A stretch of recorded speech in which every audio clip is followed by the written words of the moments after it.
Hello, beautiful people. Hope everybody's had a great week. I really want to say thank you guys very much for your support. Thanks for your time listening, watching, and I really appreciate your feedback and your support. You guys are awesome. So let's get down to business. A lot going on this week, especially in the news and the media. Kind of has my attention. Try to pay attention to what's going on. It's been kind of a crazy year, crazy couple of weeks, crazy couple of months. So been paying a lot of attention to the news, which I try not to do. I get most of my news from social media. Not really into the mainstream media or the legacy media. It's way too much opinion stuff rather than fact stuff, so I don't pay too much attention to news that's narrated, basically. So, but yeah, there's a lot going on. Obviously, there's an assassination attempt this past weekend. That's pretty crazy. Just insane stuff going on. Insane stuff going on. But as I watch it and as I pay attention to it, it makes me think and makes me wonder, or makes me, in real life, it makes me think about one of the hardest things we have to do as people, just going through the course of our daily lives. One of the hardest things that you'll ever have to do, and for me too, one of the hardest things I've ever had to do is get out of an abusive relationship. And I say abusive, there's lots of ways a relationship can be abusive, and varying degrees, different kinds, but varying degrees. So when I say an abusive relationship, for me, I had a friend for a long time that, just turned out to be a complete narcissist, and somebody like that, it's a really difficult relationship to get out of. And mostly because that a narcissist, one of the things that they do is they convince you to not believe your own eyes and ears. They convince you not to believe facts. They gaslight you and tell you things that you know for a fact, that with your own eyes and ears, your own experience, through your own experience, they convince you that those things aren't real and those things aren't true, and that there's an alternate reality that is true and that does exist, and what you've experienced and what you see and what you really know deep down in your mind and deep down in your heart to be true. They convince you that those things aren't real. It makes you question yourself. It makes you question the world around you. Makes you question other people, and it's a sort of mental abuse that's really, really difficult to overcome. And no abuse is good, whether it's physical or mental. But like I said, one of the hardest things that anybody will ever have to do is to leave an abusive relationship.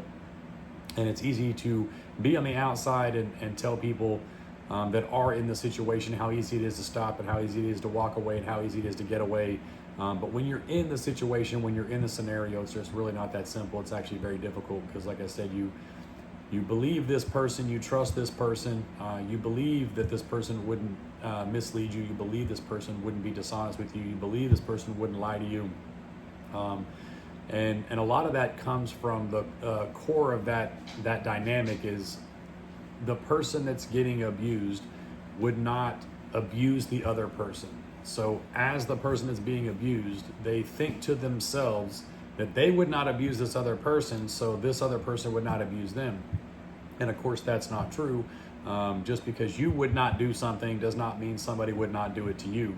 There's a great line in a Tarantino movie where a couple of guys are arguing over, they just committed a bank robbery or some kind of heist, and they had guns drawn on each other, and they were blaming each other and blaming other people in the group, and one of the guys is like, hey, I know what I would or wouldn't do, but I can't speak for what somebody else would or wouldn't do. So that's the reality of it. Is it's really hard when you're in that situation, you're in that scenario. It's hard to distance yourself from it enough and see it from an aerial view or see it from a bird's eye view of what's really going on, and you start to question yourself, and you start to question your reality, and things around you don't make any sense because you start to distrust your own senses. You start to distrust what you see, what you hear, and what you feel, and what you inherently know to be right and wrong. You start to distrust that, and you start to believe this other person because for whatever reason, it could be because of the length of the relationship. It could be because you love this person. It could be because they're your husband, they're your wife, they're your best friend. Sometimes it's a parent, sometimes it's a child. So there are narcissistic people out there that exist. These people are real. And whether or not they are doing it deliberately or maliciously, it really doesn't matter. The result is still the same. Whether or not they know they're doing it is not the point. So I'm not going to get into the whole dynamic of the, dependent, codependent, narcissistic relationship. It's, you've been there probably. Or if you haven't, do your own homework, do your own research, and just consider yourself blessed that you haven't been in that type of relationship. Chances are that the person that is a narcissist, they probably don't even realize that that's who and what they are. They're so used to getting their way by one means or another. It's just sort of ingrained in their programming, and they probably don't even realize that they're doing it. They don't consider themselves bad people. They're just really good at framing reality for other people. They've got years and years and years of practice doing it, and it's worked so many times that they sort of have a blueprint on how to sort of get their way. And it's usually by influence. It's not usually by force. And a lot of that comes in the form of, gaslighting. Like I said, framing reality in a different way to make it seem like I said, that the actual reality that we all live in and share isn't true and isn't real. You can't believe your own eyes. You can't believe your own ears. You can't, do your own research. You can't do your own reading. That there's another reality out there that if you just listen to this person and play along with this programming, everything will be just fine. Everybody gets what they want. And in reality, what really happens is that the narcissist gets what they want, and at the sacrifice and at the discharge of whoever's being used and abused in whatever relationship. So all that being said, I think a lot about when I'm paying attention to social media, when things like this are going on, and this is a pretty crazy time to be alive right now. It's just so insane, all the things that are going on. If you're on social media, if you're paying attention to news, and there's a lot of craziness out there. There's a lot of lies going around out there. There's a lot of conspiracy theories and all this stuff. And I'll be the first to tell you, I love conspiracy theories. One of my favorite ones is about the moon landing. And as a matter of fact, this weekend marks the 55th, I believe, anniversary of the moon landing in 1969. So pretty amazing stuff. Did anyone do my math right? That's not right. 70, 54, 55. Yeah. So 55th anniversary. Of the moon landing. So I'm a conspiracy theorist, and it's just odd to me that as more time goes on, more and more conspiracy theories get proven to be true. And it's strange to me that in a political spectrum, the people there's the left and there's the right. It seems to me like the people on the left are always saying the people on the right have all these conspiracy theories, these wild conspiracy theories, and these theories that are not based in fact, they're not based in reality. And it just seems the more time that goes on, the more of these quote unquote conspiracy theories get proven to be true and get proven to be facts. And the people on the left are gaslighting and in a narcissistic way, trying to convince the other people that what they see and what they hear and what they read or see, or videos or reading content or using their own senses in daily life, just going about their daily life, what they see and hear and what they know to be true. They're told that their beliefs are a conspiracy theory, that those beliefs aren't real, and that there's an alternate reality over here that is true and that is correct. And we talked a little bit last week about this being most people are in the middle, and most people are moderate, and there's a few people on the far left, few people on the far right. So usually when I'm talking about something like left and right or on the political spectrum, I'm talking about the extremes. I'm not talking about average people. Average people don't have time to make up conspiracy theories or live a narcissistic lifestyle and try to convince people and gaslight people into believing stuff that's not true. So I'm talking about the extreme of the extreme. But it seems like in the past month or so, and this is an election year, I'm a business owner and I have employees, and it's my job to see as far into the future as possible to protect our business, to protect our operation, to protect our finances, to make sure that in the days and weeks and months and years to come, that my business is still standing, that we're still here to provide a service, that we're still here to provide jobs, that we're still here to provide the community with what it needs, whether it be a donation or a fundraiser or even just our business services. It's my job to make sure that we're still here. There's always things that happen. I could mismanage things could go wrong on my part. I could make bad decisions. I could make no decisions, which is worse than making bad decisions. But there's a lot I could do wrong to cause our business to go out or something like that. But there's also these outside factors that I have to take into consideration every single day. And part of that, when it comes to an election year, is I have to be paying very close attention to policies and what's going on in Congress, what laws are coming into effect, in what direction is the country going as far as a left-leaning viewpoint, a right-leaning viewpoint. Those things matter on a day-to-day. So I try to pay attention to it enough to where I'm at least educated enough to make some decisions. And of course, these past couple of weeks, month or so, I've been sucked into it really hard because it is kind of a sinkhole, and it will draw you in because there's just so much information out there, and there's opinions from both sides, perspectives from both sides. So you try to educate yourself by listening to what's out there and make the best possible decision for you and the people around you that you care about. Because if you just listen to one side of the story or one perspective, you get stuck in this echo chamber of a bunch of people that just agree with each other, and of course you're going to find you're going to look for confirmation bias. You're going to draw an opinion. You're going to come to a conclusion, and then you're only going to seek out information that confirms what you've already believed. So I try to see what's going on out there on both sides and try to draw a conclusion as best I can on what's out there, because I honestly believe that we don't get the whole truth. I personally do not believe that the legacy media, the mainstream media, I do not believe that they're under any obligation to tell us the truth. And I definitely don't believe they're under any obligation to tell us the entire truth. And I do not believe that journalism is what it was 40, 50, 60 years ago, whatever timeline you want to use. Journalism is not the same. So I just do not believe that the legacy media, mainstream media is out there to do their best job to inform the public. I just don't believe that's what they stand for. So you have to go to alternate sources of media to find as close to the truth as possible. And obviously there's a lot of things going on behind the scenes that we'll never know about. There's things that should be reported on that are not. There's just too much information out there, too much important stuff going on. We'll never know the truth. I mean, the world's too big of a place. There's too many people. Nobody knows it all. It's impossible.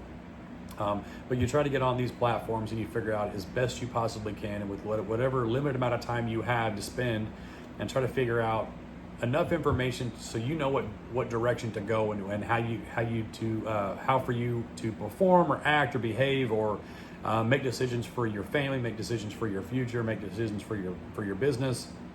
And I spent way more time on it in the past month or so because there's been a lot going on. There's been a lot of changes, and like I said, I really don't want to turn this into like a political thing. Like I said, I'm not a political analyst. There's plenty of people out there that claim to be political experts, and they're way more informed than I am. And there's nothing I can say to add to the conversation. So don't expect any kind of jaw-dropping takes or anything interesting that I'm going to say about politics. But what I will say is it does seem like there is, in the past few months, again, I don't trust the mainstream media, I don't trust legacy media. It's not informative, and it's a shame because that's where most people go to get their information. So most people are walking around, if they're paying, I think Denzel Washington once was asked by a reporter about being informed, and his response was something to the effect of that if you watch the news, you're misinformed, and if you don't watch the news, you're uninformed. So it's really difficult to navigate, life in a situation where if you don't watch it, you're uninformed, and if you do watch it, you're misinformed. So it's difficult for everybody. It's not simple. I think there's people that are, like I said, way too far left, way too far right, and I feel like if they took into consideration more factors, or if they were informed with more factors and informed with the truth, rather than constantly getting beat over the head with narratives and people's opinions, they might draw closer to the middle, and we can all, get along, as they say. We can all just get along. What's that saying? Why can't we all just get along? I think if everybody was more informed with facts and instead of opinions and people's personal feelings, we'd be a lot closer. We'd all come a lot closer to the middle and start working together instead of trying to rip this thing apart, because that's what we're doing now. We're ripping this thing apart. But part of my mistrust for the legacy media is it just is so confusing to me how they will push a narrative and push a story, and there's just so many people, and I understand that it's a money game. They have to make money. Their business model is viewership. They have to get viewers because that's how they get paid. They get paid on advertising dollars. News media doesn't get income from anywhere else. Their money comes from advertisers. Nobody's donating to Fox News. Nobody's donating to CNN. All their money comes from their advertisers. So advertisers want to put their ads in front of as many people as possible. Well, to get viewers, you can't be in the middle and get viewers. Nobody wants to hear a boring story. That's why you don't hear a lot of good news on media. You don't hear a lot of positive stories you always hear of the worst of the worst of the worst. You always hear about the crime. You always hear about these polarizing issues that most people, that there's no way to get everybody to agree on a particular issue. For example, abortion. That's one that's always in the media because it's a polarizing issue that we will never all agree on. That's why it's pushed. That's why that narrative is out there all the time. So to me, legacy media and mainstream media, they pick these issues and they pick these things to talk about because they need viewership. They need advertising dollars, because if they don't have advertising dollars, they don't exist. So they will, like I said, it's a 24-hour news cycle. There used to be, morning news, 6 o'clock news, 9 o'clock news, whatever, and that was it. And then there were a couple of, big time weekly news programs that everybody tuned into. Say, for instance, it was like Friday night or Sunday night. These big time 1 hour news specials where they hit like big issues, big national issues, big international issues. Well, that news cycle's changed. It used to be a couple hours a week. Let's say 2 or 3 hours a day, and then 1 or 2 big shows a week. So you're talking, it's 3 hours a day, 7 days a week. That's 21 hours. And then 2 more big shows a week. You're talking 23 hours a week of news to fill. They have 23 hours of time slot to fill. Well, now there's 24-hour news channels, and there's several of them. So now the news cycle is no longer, 23 1-hour news episodes a week. It's 24 1-hour news cycles a day, and there's on multiple channels, and it's gotten so out of hand that they have to fill these time slots with nonsense and the most extreme, crazy, bizarre people saying the craziest, bizarre things. And because they're wearing a suit and tie, or because they have a history in, say, acting, or they have a history in movies, or they have a history of having their own TV show, or whatever the case is, they get these characters, and that's really all they are. They're characters, they're role players, they're actors, whatever you want to call them.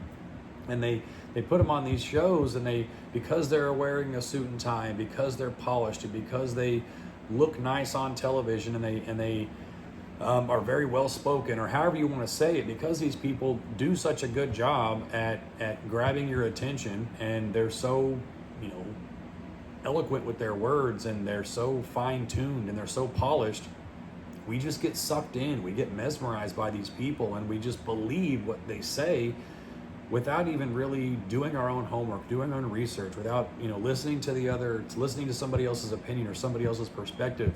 I've noticed in the past couple years, there used to be a time where, if, let's say, there was a left-leaning news outlet and there was a Republican senator or politician that was going to come on the show and they were going to talk about an issue, there used to be a time where these people would, talk to each other, ask difficult questions, have a conversation. They may not agree, but they will have a conversation. They'll listen to each other. The news station will ask the questions. The politician will answer, and they may not agree, but they would at least give each other enough time. Now if you watch any of this, anytime a news outlet, again, let's just use the left-leaning news outlet with a Republican politician or a right-leaning politician or somebody with a right-leaning viewpoint, they get into an arguing match. They argue with each other. They yell at each other. They try to correct each other. Like, they're not even listening to each other. They're not even trying to understand. They're not listening to understand. And that's, to me, what I learned. I had to learn this because I wasn't a very good listener. I'm probably still not a very good listener, to be honest. But listening to respond versus listening to understand.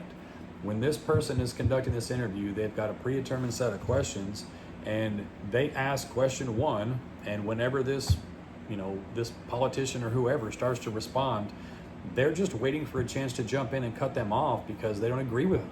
And that's not the journalist's job. That's not what this person is supposed to be doing. This person should be asking this person a question to get their vantage point, to get their response. And you'll even notice now that even this let's say, again, let's just go with this scenario, this Republican, politician or right-leaning guest on the show, most of the time doesn't even answer the question. Like, this person, the news anchor will ask a question, and this person will go on the offense and start attacking the other party. It's so insane. It's so hard to watch.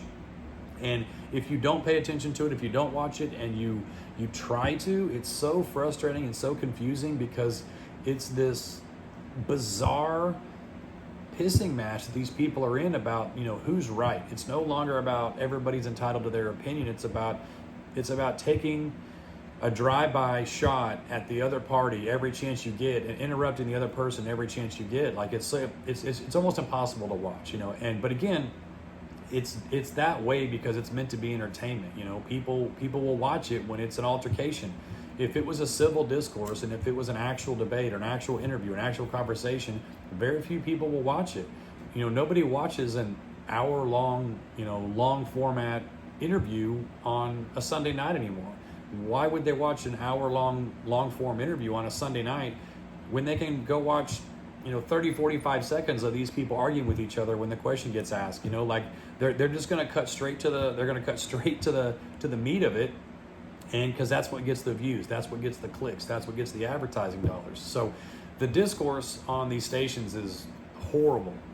Very, very seldom will you actually see a conversation. Very seldom will you see somebody actually be able to finish a sentence. Very seldom will you see somebody actually answer the question. Very seldom will you see someone not actually complete a thought, complete a sentence, complete a paragraph without even being interrupted. It's so bizarre. And it's hard to watch. But with all that being said, part of what I was saying is leading this back to is being gaslit by the media in the past month or so. I've been trying to pay attention to what's going on because, again, this presidential election matters. Congress matters, Senate matters, all these seats matter. This stuff matters, and for me, a lot of it has to do with taxes. And I'm sure for you, it's taxes also. And for me, it's inflation, cost of goods, cost of labor, cost of, everything. Every time the price goes up for us, that cost has to go to our customer. Like we can't, if we go negative, we go out of business, we don't exist. Well, then who wins? Nobody wins. So every time something goes up in cost, and an example I use all the time, especially in the past 2 years, is, for example, the cost of Freon. R134 has been, a certain price for the past several years, and then like 2 years ago, it tripled in price overnight, just tripled in price. Well, we can't charge the same last year or 2 years ago. We can't charge our regular price for Freon a couple years ago when the price triples. Well, if the price triples, then we're going to have to raise our price, and that affects our customers, and it affects everything. So anyway, and the same goes with our taxes and everything else. Like we have to pass these on to our customers. That's how business works. That's how economics works. Like if we run a negative, balance sheet, we're going out of business. That's all there is to it. So when I pay attention to all this stuff that's going on in the past few months, there are people that will always make these predictions of what's going to happen in the future and how this is going to go and how that's going to go. But there's been a couple predictions in the past couple of years that really stuck out in my mind that I thought were kind of crazy and I thought were kind of wild, and they turned out to be true. Again, more conspiracy theories, So I'll rewind a little ways, and one conspiracy theory I heard before the 2020 election was that the election, again, who knows what's going to happen to my account for saying this, but again, this is for entertainment purposes only. I'm just repeating what I heard. I don't have an opinion on this. I'm just repeating what I heard. But before the election, I heard some rumblings on social media that the election was going to be rigged in a way, and when I say rigged, what they meant was, and what they said was, that Donald Trump was going to be winning the election. And before the election was called, that they were going to continue to count ballots until Joe Biden came out on top. And I thought that was a crazy thing to say, because to me, elections are supposed to be fair. Everybody gets a vote, Well, then you do your homework on elections, and they're not exactly what you think they are, and they don't work exactly like you think they're supposed to. And oddly enough, like come election night, that's exactly what happened. It looked like Donald Trump was going to win this election, and then in the middle of the night, all these votes just sort of showed up, and they just kept counting and counting and counting until Joe Biden won. And I thought that was a bizarre thing for somebody to predict, and then it come to fruition. So fast forward to the past month or so, I've seen, and actually probably over the course of this year, I've seen so many people from the Democrat point of view perspective brag on and and commend and take up for Joe Biden and his cognitive ability, and how sharp he is, and how he is in meetings, and how hard he works, and how responsive he is, and how quick he is to respond to issues and questions and things like that. But to me and to a lot of the public, it did not look like that. It did not feel like that. It did not seem like that. So looking back on it now that all these, in the past few weeks, and I think we talked a little bit about this last week, that leading up to the debate a few weeks ago, the media and the White House press secretary were going out and saying, hey, there's all these cheap fake videos. There's all these cheap fake videos of Joe Biden that these Republican conspiracy theorists are putting out there to convince you that Joe Biden's not mentally sharp, that Joe Biden's not on top of his game, and they're trying to make him look bad and all these things. And then sure enough, he goes out on this debate, the debate stage, and he does exactly what people have been saying for a couple of years. People have been saying that Joe Biden is struggling mentally. Whether it's age, or whether it's Parkinson's or dementia or Alzheimer's. Like, I'm not a doctor, I'm not going to pretend to be a doctor, but there's a lot of people that have been saying that for a couple of years, and it's been denied outright, just flat, plain. It's a lie, it's not true, it's conspiracy theory, you're politicizing this and all this stuff. And just in the past 4 weeks, like, everything that we were told not to believe has turned out to be true. And Joe Biden is sick. He is not well. And again, it could just be his age. It could be aging. It could be Alzheimer's. There's all these things that it could be. But we were told that it wasn't there, and now it's there. And it didn't happen overnight. So the people that have been sounding the alarm for 4 years or 3.5 years or whatever it is, they've been sounding the alarm for years. And finally, it comes to a head on this debate stage where Joe Biden does not look well. He does not look sharp. He's trailing off. His sentences don't make sense. It's very bizarre to watch a man in that condition and think that he is running a country, whether it's this country or any country. It's very bizarre to think that that person is not well and running the country. So once that debate happened, this cheap fake narrative from the legacy media just stopped. Just completely stopped. You didn't hear another word about cheap fake at that point, because it was no longer deniable. It was so obvious in everybody's face that you could not gaslight people any longer into believing that it wasn't true and it wasn't real. And that's the kind of narcissism that I'm talking about. Like, this group of people lied to and convinced millions of people, well, whether they actually convinced people or they tried to convince millions of people that Joe Biden was mentally fit to run a country. It's a lie. They lied to us. And that's the kind of narcissistic behavior that I'm talking about. Like, we are in an abusive relationship with our legacy media, our mainstream media, and Washington, D.C. Washington, D.C. is not looking out for us. These people knew and have known for a long time that Joe Biden is not well. And I'm not saying anything bad against Joe Biden. I've had a lot of people I know talk bad about him. I'm not a big fan of him, but this is nothing personal against Joe Biden. Like, he's not well. And that's okay. It's okay to be old. It's okay to not be well. It's okay to be sick. All those things are okay. What's not okay is for the mainstream legacy media to lie to us for years, for Washington, D.C. and people on the left political spectrum to lie to us for years and try to convince us that what we see with our own eyes and ears is not true. That's the worst case scenario for people that again, we live in a divisive country or divided country, and when you want to talk about unity, the last thing you can do to a group of people that you want to bring together is lie to them. How do you build trust and faith and get people to come together on issues, even when they disagree? They'll come to a common ground on issues when they're being told the truth.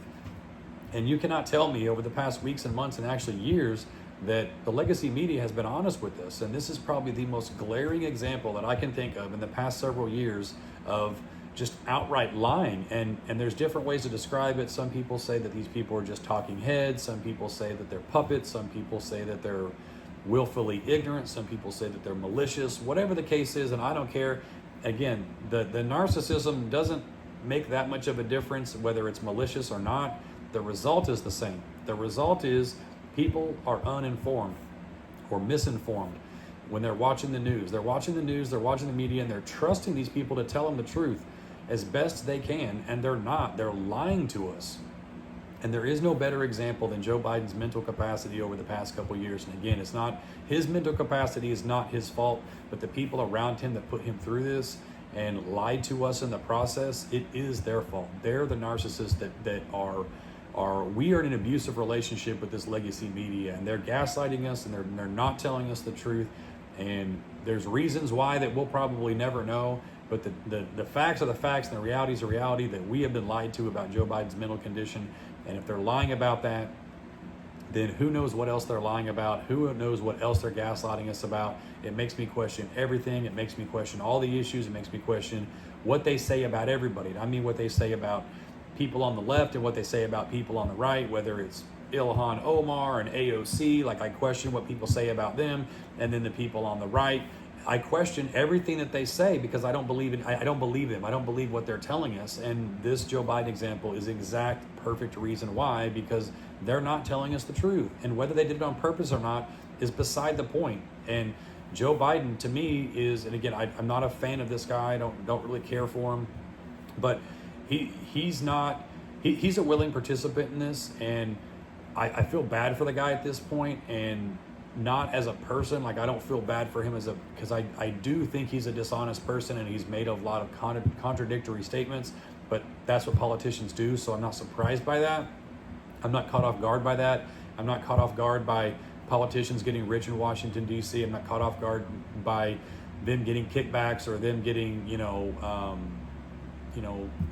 what's the word I'm looking for? Lobbyists. I'm not surprised that lobbyists made the Bidens rich. Like, none of that catches me off guard. People want to talk about that a lot, and that's fine. And I disagree with it on no matter what side of the aisle these people sit on. I disagree with people getting rich. These people are supposed to be public servants. They're not supposed to be the wealthiest people in our country. The amount of money in Washington, D.C. is sickening. So all that's on both sides of the aisle. That's not a party issue. That is a government issue. Our entire government is infested with people that are lining their own pockets at our expense, and on our backs and on our labor. So all that being said, one thing, I'm way over on time. You know what? I think I'm going to continue this later because one thing I want to make a quick note on that I'll start off with next time. I promise I'll start off with this is Jill Biden. I want to say something about Jill Biden, and again, this is nothing personal against her. I don't know her. I never met her. She'll never know who I am, whatever the case is, and my opinion of her doesn't really matter. So I don't know her character. I don't know her as a person, but I do want to make a couple comments about Jill Biden, and shame on Jill Biden. Shame on her. But anyway, I'm way over on time. I appreciate y'all for letting me ramble tonight. I love you guys. Take care of each other, and we'll see you next time. Bye.